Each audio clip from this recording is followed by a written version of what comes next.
Letter 21. How Virtue Can Make One Famous. Do you really think your business is with those people you wrote about? Your business is most of all with yourself, Lucilius. It is you that is the problem. You don't know what you want. You admire honorable conduct more than you imitate it. You see where happiness lies, but you dare not go after it. So, since you have little insight into what it is that holds you back, it seems I must tell you then. You suppose that the things you are about to leave behind are important, and just when you have set your eyes on the tranquility towards which you are headed, you linger over the gleam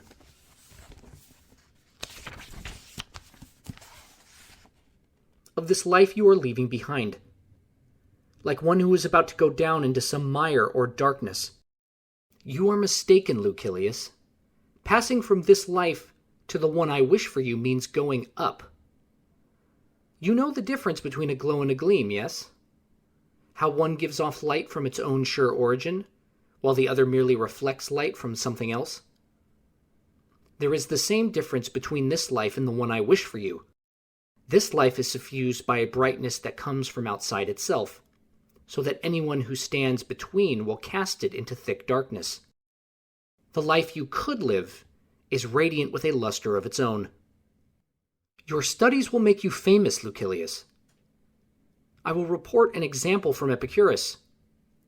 When he was writing to Idomeneus, calling him back from a life of fine appearance to a reliable and constant glory, though Idomeneus was at the time an aide to a powerful king, charged with great matters, he told him, "If glory matters to you, my letters will make you more famous than all those things you are attending to now, and that make others attend on you." Was he not telling the truth? Who would have known about Idomeneus if Epicurus had not happened to write about him? All those potentates and satraps, even the king who granted Idomeneus his title, all are buried now deep in oblivion. It is the letters of Cicero that prevented the name of Atticus from perishing.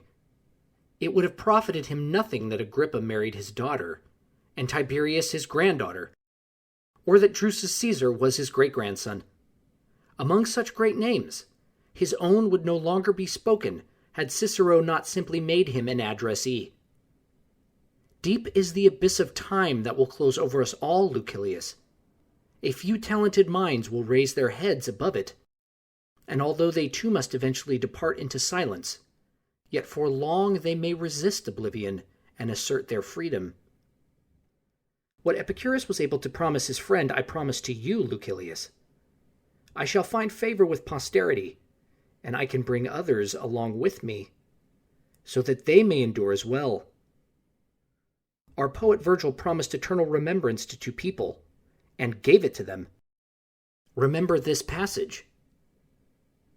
Fortunate pair, if there is anything that poems of mine can do, no future day will ever erase you from the memory of ages, while Aeneas's line shall dwell on the unmoving rock, the Capitol, and while the Roman father still holds sway.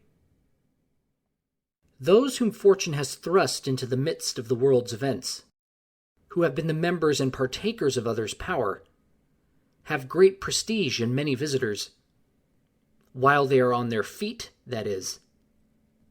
The moment they are gone, they cease to be remembered. But minds of talent are held in greater esteem, and this extends not only to the authors themselves, but to anything that is associated with their memory. Now, I'm not going to let Idomeneus in my letter for free. He can make the payment for himself. It was to him that Epicurus wrote the fine sentence, urging him to enrich Pythocles in no common or ambivalent way.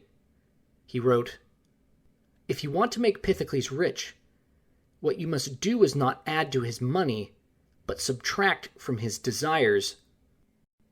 This saying is too clear to need interpretation, and too well phrased to need any improvement. My only addition is to remind you, Lucilius, that it does not pertain merely to wealth. Its import is the same wherever it is applied. If you want to make Pythocles honorable, what you must do is not add to his accolades, but subtract from his desires. If you wish to make Pythocles experience constant pleasure, what you must do is not add to his pleasure, but subtract from his desires.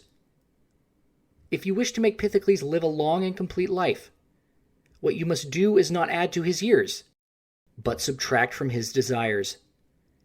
You need not regard these sayings as belonging to Epicurus, by the way. They are public property. I think philosophers should adopt senatorial practices. When someone has stated a judgment that pleases me in part, I ask him to divide his opinion, and I follow the part I approve. These splendid sayings of Epicurus also serve another purpose, which makes me even more willing to mention them. They prove to those people who take refuge in him for base motives, hoping to cover up their own faults, that they actually need to live honorably no matter where they go. When you arrive at Epicurus's garden and see the following written there: "Here, guest, will you be well entertained. Here, pleasure is the highest good. Then the keeper of this house will be ready to receive you, and being hospitable and kind, will serve you a plate of porridge and a generous goblet of water, saying, 'Is this not a fine welcome?' We do not stimulate appetite here. We appease it.